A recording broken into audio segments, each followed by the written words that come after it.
한 절의 말씀을 함께 합독하겠습니다. 하나님이 세상을 이처럼 사랑하사 독생자를 주셨으니 이는 그를 믿는 자마다 멸망하지 않고 영생을 얻게 하려 하심이라. 아멘. 사랑의 성탄절이라고 하는 주제로 말씀을 드리겠습니다. 올 한 해는 코로나19로 인해서 우리나라뿐만 아니라 전 세계가 그 어느 때보다도 힘든 시기를 보내고 있습니다. 코로나19로 인한 경제 침체로 인해서 사람들의 마음이 또한 각박해지고 있습니다. 다른 이들을 돌아볼 만한 여유가 없어지고 있는 겁니다. 그러나 우리 기독교인들은 달라야 합니다. 왜냐하면 우리에게는 사랑이 있기 때문에 그런 겁니다. 지난 12월 14일입니다. 서울 여의도 국민일보 빌딩에서 여의도 순복음교회를 담임하시는 이영훈 목사님을 비롯해서 몇몇의 대형교회 목사님들이 이낙연 더불어민주당 대표를 만났습니다. 만남의 이유는 이겁니다. 코로나19 확산으로 인해서 병상이 부족한 것 교회가 돕겠다는 겁니다. 경기도와 강원도에 있는 수도원과 기도원 834개의 규모의 교회 시설을 치료병실과 생활치료시설로 내놓겠다고 했습니다. 성탄절을 맞이하여 이웃과 사회의 고통을 교회가 함께 나누고 예수님의 사랑을 전하고 싶다, 그렇게 이야기했습니다. 탐스 스토리라고 하는 책이 있습니다.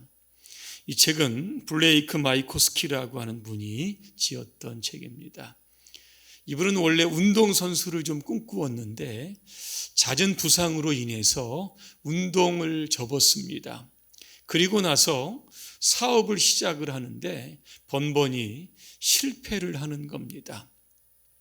그러다가 그는 아르헨티나로 여행을 떠나게 됩니다. 그런데 그 여행이 그의 인생을 180도 바꾸었습니다. 그는 아르헨티나에서 두 가지를 보게 됩니다. 하나는 신발을 보게 되었고 하나는 맨발을 보게 되었습니다. 가난한 아이들이 신발 살 돈이 없어서 맨발로 돌아다니다가 발에 상처를 입고 파상풍으로 고생하는 것을 목격하게 되는 겁니다. 신발과 맨발, 이 두 가지를 생각을 하다가 사업의 아이템을 발견하게 됩니다. 이것이 무엇인가 하면 1:1 기부 개념입니다. 신발을 하나 팔 때마다 신발을 살 돈이 없는 아이들에게 신발 한 컬레를 무료로 기부를 하는 겁니다. 그렇게 그는 그 사업을 시작을 했습니다. 그리고 그는 이제 안경 사업에 또 도전을 하게 되는 겁니다. 역시 안경을 하나 팔 때마다 눈 치료비나 수술비나 안경을 기부하는 것으로 또 사업을 운영하기 시작을 했던 겁니다. 사랑이라고 하는 것이 무엇입니까? 돈이 없어서 신발 살 돈이 없어서 맨발로 다니는 아이들을 보면서 어떻게 하면 저들의 발에 신발을 신겨줄 것인가 고민하며 생각하며 방법을 찾아내는 겁니다. 눈이 안 좋거나 시력이 전혀 없어서 앞이 안 보이는 사람들 어떻게 하면 도와줄까? 이런 것들을 고민하며 또 실천적인 방안을 찾는 것이 바로 사랑입니다. 사랑은 어디에서 시작이 됩니까? 남의 아픔과 고통과 가난을 직시할 때 그것으로부터 진정한 사랑은 시작이 되는 겁니다. 오늘 본문은 이렇게 시작합니다. 하나님이 세상을 이처럼 사랑하셨다 그랬습니다. 하나님이 보시는 세상은 과연 어떠한 세상일까? 에덴 동산에 죄로 인하여 그 동산이 파괴된 이후에 이 세상은 살인, 갈등, 반목, 대립, 이기주의 이런 것들로 가득 차 있었던 겁니다. 하나님이 보실 때 하나님의 백성들이 눈꼽만큼도 마음에 들지 않는 겁니다. 이사야서는 1장 3절과 4절에서 이렇게 그 상황을 묘사하고 있습니다. 소도 제 임자를 알고 나귀도 주인이 저를 어떻게 먹여 키우는지 알건만은 이스라엘은 알지 못하고 나의 백성은 깨닫지 못하는구나. 슬프다 죄 지은 민족, 허물이 많은 백성, 흉악한 종자, 타락한 자식들, 너희가 주님을 버렸구나. 이스라엘의 거룩하신 분을 업신여겨서 등을 돌렸구나. 이런 말씀이 나옵니다. 하나님이 보실 때 이 세상은 진노와 심판의 대상이었습니다. 그런데 하나님은 이 세상을 사랑하셨다 그랬습니다. 이처럼 사랑하셨다고 그랬는데 다른 번역에 보니까 극진히 사랑하셨다, 무척 많이 사랑하셨다 이렇게 번역하고 있습니다. 도대체 그 이유가 무엇입니까? 하나님의 형상대로 지음받은 저와 여러분들이 죄를 짓고 영원한 벌에 지옥의 고통에 빠지는 것을 원하지 않으셨기 때문에 그런 겁니다. 그래서 하나님은 저와 여러분들을 영생으로 인도하시기 위해서 독생자 예수 그리스도를 이 땅에 보내주신 겁니다. 독생자라고 하는 것은 모노게네스라고 하는 겁니다. 하나밖에 없는 외아들을 뜻하는 겁니다. 여러분, 하나님의 아들은 삼위일체입니다. 그러면 독생자를 내어주시는 분은 하나님 자신을 내어주셨다라고 하는 겁니다. 그것도 십자가의 죽음으로 내어주셨던 겁니다. 우리는 이러한 사랑을 지금 받고 있는 겁니다. 하나님께서 나를 사랑하신 증거를 대봐라. 바로 여기에 있는 겁니다. 로마서 5장 8절입니다. 우리가 아직 죄인 되었을 때에 그리스도께서 우리를 위하여 죽으셨습니다. 이리하여 하나님께서는 우리에 대한 하나님의 자기의 사랑을 확증하셨습니다. 이렇게 되어 있는 겁니다. 이런 하나님의 사랑을 여러분 이해할 수 있으십니까? 어거스틴은 이 하나님의 사랑에 대해서 이렇게 고백을 합니다. 참으로 이상하고도 놀라운 일입니다. 만약 내가 창조주 하나님이었다면 벌써 이 세상을 심판했을 겁니다. 그런데 이상하게도 하나님은 나를 사랑하셨습니다. 그분은 사랑하시는 것도 마치 나 한 사람밖에 없는 것처럼 나를 사랑하셨습니다. 오늘 이러한 사랑에 우리는 모두 다 받은 자들입니다. 그래서 이번 성탄절을 맞이해서 우리는 받은 사랑을 나누어 주어야 하는 책임이 우리에게 부여된 겁니다. 사랑의 성탄절 만들기 위해서 두 가지가 필요합니다. 하나는 은혜의식이 있어야 하는 겁니다. 은혜의식이 여러분 무엇입니까? 내가 지금 누리고 있는 모든 것들 하나님께서 선물로 주셨다라고 하는 것을 깨닫는 게 이게 바로 은혜의식입니다. 예를 들면 여러분의 생명을 하나님의 은혜로 받아들일 때 지금 호흡하고 있는 것, 이거 감사할 일입니다.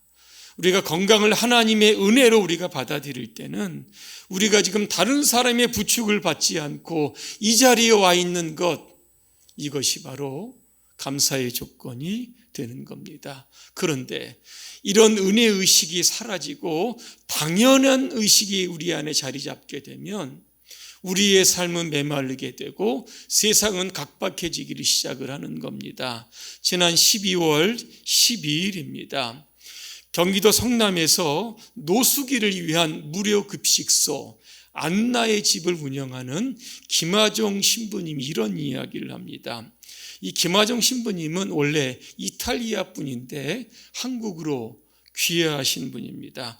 1990년도에 한국에 온 뒤에 사회복지법인 안나의 집 대표로 일하고 있습니다. 안나의 집은 노숙인이나 가출 청소년, 불우 이웃 등을 돕고 있습니다. 그는 말합니다. 오늘은 정말 화가 나고 어이없는 일이 일어났습니다. 도대체 무슨 일이 일어났습니까? 흰색의 벤츠 한 대가 성당에 주차를 합니다. 할머니와 아주머니가 차에서 내려서 태연하게 노숙인들 사이에 끼어들었습니다. 이 김 신부님은 할머니와 아주머니에게 다가갑니다. 도시락은 노숙인을 위한 것입니다. 도시락이 당신들이 받아가면 모자랍니다. 그러면서 막아섭니다. 이때 그 아주머니가 뭐라고 이야기했냐면 여기 공짜밥 주는 곳인데 왜 나를 막느냐고 하면서 화를 냈다고 합니다. 김 신부님은 이렇게 이야기합니다. 요즘처럼 코로나 시기에 우리가 모두를 생각하면 어려움을 이겨낼 수 있지만 나만 생각하면 사회는 더 힘들어집니다. 오늘 무료 급식소에 방문한 사람들은 803명입니다. 스스로 끼니를 해결할 수 있는 분들이 가져가는 도시락 하나는 한 끼의 식사는 될 수 있을지 모르지만 노숙인 한 명에게는 마지막 식사가 될지도 모릅니다. 이렇게 되어 있습니다. 테레사 수녀의 일화 중에 한 이야기가 있습니다. 이 테레사 수녀가 아이 8을 키우는 그 아이 엄마가 집에 먹을 것이 없어서 굶는다라고 하는 소식을 듣고 먹을 것을 좀 싸가지고 그 집을 방문을 합니다. 그러자 이 아이가 그 음식을 받고 절반을 딱 떼어서 밖으로 나갑니다. 한참 후에 그가 돌아옵니다. 어디를 갔다 왔냐 그렇게 물어봤더니 그 엄마가 이렇게 이야기를 합니다. 그들도 굶고 있습니다. 나도 내 자식도 굶지만 주변에 굶고 있는 사람들 정말 많이 있습니다. 그래서 그것을 좀 나누고 왔습니다. 이렇게 이야기했는데 그것이 오히려 이 테레사 수녀에게 큰 감동을 주었다고 합니다. 누가복음 3장 11절에 이런 말씀이 있습니다. 옷 2벌이 있는 자는 옷 없는 자에게 나누어 줄 것이요 먹을 것이 있는 자도 그렇게 할 것이라 그랬습니다. 옷 2벌 있는 자, 옷 없는 자에게 나누어 주라. 바꿔 이야기하면 최소한 것만 남겨두고 나머지는 다 나누라고 하는 겁니다. 여러분 쉬운 얘기입니까? 우리의 장롱에 옷이 여러 벌 있어도 언젠가는 입겠지. 절대 우리 남주지 않습니다. 우리의 냉장고에 먹을 것이 꽉꽉 채워져 있어도 언젠가는 먹겠지 하고 생각하면서 그냥 채워둡니다. 나중에는 다 옷도 버리고 음식도 버립니다. 생각해 보면 우리는 태어날 때 그냥 빈몸으로 빈손으로 왔습니다. 그런데 지금까지 하나님께서 먹여주시고 입혀주셨습니다. 그것도 옷도 몇 벌 더 주시고 먹을 것도 잔뜩 주셨다는 겁니다. 잘 먹고 잘 입지는 못할지라도 지금까지 우리가 이렇게 넉넉하게 살아왔다는 겁니다. 이게 바로 하나님의 은혜가 여러분 아니겠습니까? 그렇다고 하면 왜 우리는 이렇게 하나님께서 잘 이렇게 먹여주시고 입혀주시는 것일까? 이유는 간단합니다. 나누라고 하는 겁니다. 여러분 나눔이 무엇입니까? 잘 생각해 보시길 바랍니다. 내 것을 나눈다고 우리는 대충 생각을 하는데 그렇지 않습니다. 하나님께서 주신 것 이거 나누는 겁니다. 뭐 손해볼 것도 없고 뭐 억울할 것도 없는 겁니다. 오히려 나에게 나눌 것을 주신 하나님 감사하며 나눈다라고 하면 우리 마음이 오히려 기쁨과 감사가 넘쳐나게 될 겁니다. 이번 성탄절을 맞이해서 우리가 하나님께 받은 은혜가 여러분 많이 있습니다. 그 은혜를 여러분 기억하시면서 주변에 많은 어려운 이웃들을 위해서 여러분의 것 한번 나누어 보시는 그러한 사랑의 실천의 시간이 되시기를 간절히 소망합니다. 한 가지 더 말씀을 드립니다. 하나님의 사랑을 실천하려고 하면 어려운 이웃을 예수님 보듯 해야 하는 겁니다. 마태복음 25장 40절입니다. 너희가 여기 내 형제 중에 지극히 작은 자 하나에게 한 것이 곧 내게 한 것이라, 그렇게 말씀합니다. 잠언 19장 17절입니다. 가난한 자를 불쌍히 여기는 것은 여호와께 구워드리는 것이니 그의 선행을 그에게 갚아 주시리라 그랬습니다. 탈무드에는 이런 말씀이 있습니다. 고아와 과부를 웃게 하는 것이 하나님을 웃게 하는 것이다, 그런 말씀이 있습니다. 사도행전 2장에 보니까 이 초대교회 성도들은 이렇게 살았습니다. 44절과 45절입니다. 믿는 사람은 모두 함께 지내며 모든 것을 공동으로 소유하였습니다. 그들은 재산과 소유를 다 팔아서 모든 사람에게 필요한 대로 나누어 주었습니다. 이 말씀의 의미는 무엇일까? 초대교회에는 부자도 없었고 가난한 자도 없었다는 겁니다. 함께 먹고 함께 나누고, 그래서 모두가 다 빈익분 부익분이 없는 그런 삶을 살아갔다라고 하는 겁니다. 어떻게 이런 일이 일어날 수 있었을까? 주변에 내 성도를 볼 때 그 얼굴에서 누구를 봤습니까? 예수님의 얼굴을 보았기 때문입니다. 우리에게는 두 개의 창이 있어야 합니다. 하나는 주님을 향한 창입니다. 기도와 말씀입니다. 또 하나는 이웃을 위한 창입니다. 나눔과 섬김입니다. 우리는 예수님을 통해서 또 이웃들을 바라보고 그들에게 주님의 사랑을 적극적으로 전달해 주어야만 하는 겁니다. 그러면 이렇게 나누고 베풀면 우리 혹시 가난해지는 거 아닙니까? 이렇게 걱정하시는 분들이 있을 겁니다. 여러분, 내가 가난할 정도로 한번 나누어 보신 적 여러분 있으십니까? 한번 도전해 보시기 바랍니다. 잠언 11장 25절입니다. 남에게 베풀기를 좋아하는 사람은 부유해지고 남에게 마실 물을 주면 자신도 갈증을 면한다 그랬습니다. 누가복음 6장 38절입니다. 주라, 그리하면 너희에게 줄 것이니 곧 후이되어 누르고 흔들어서 넘치도록 하여 너희에게 안겨 주시리라 그랬습니다.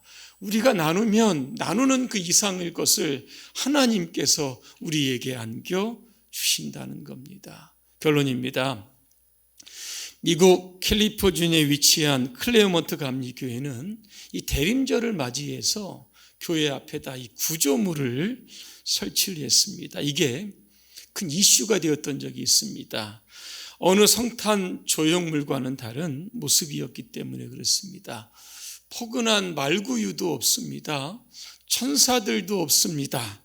동방박사들도 없습니다. 오히려 서늘하고 삭막한 철장 안에 갇힌 아기 예수와 마리아 그리고 요셉이 있을 뿐입니다. 심지어 그들은 함께 있지 못하고 각각의 철장에 갇혀 있는 겁니다.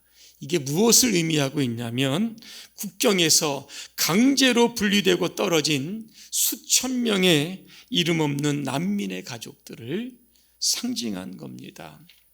왜 그 교회는 이러한 구조물을 설치했습니까? 고통받는 이웃, 난민들을 위해서 우리 믿는 사람들이 좀 관심을 갖고 도와주라고 하는 뜻이 담겨져 있습니다. 이번 성탄절에 올 한 해 동안 하나님께 주신 여러분 은혜를 여러분 생각해 보시길 바랍니다. 또 하나, 고통받는 이웃을 볼 때마다 그 얼굴에서 여러분 주님의 얼굴을 여러분 보시고 그의 어려움에 사랑으로 동참해 주시기를 간절히 소망합니다. 그래서 이번에 성탄절이 교회만의 성탄절이 아니라 세상의 아픔과 이웃의 고통에 폭넓게 동참하는 그런 사랑의 성탄절이 되시기를 주님의 이름으로 축원합니다. 기도하겠습니다. 은혜로우신 하나님, 우리가 하나님께 받은 것이 너무 많은데 우리는 그것을 내 것이라고 생각하고 나만을 위하여 사용했던 이기적인 모습을 회개합니다. 이번 성탄절에는 우리가 하나님께 받은 사랑, 그 은혜를 마음껏 나누고 베풀 수 있도록 도와주시옵소서. 추운 겨울을 주님의 사랑으로 따뜻해지게 만드는 우리 봉산의 모든 교우들이 되게 하여 주시옵소서. 예수님의 이름으로 기도합니다. 아멘.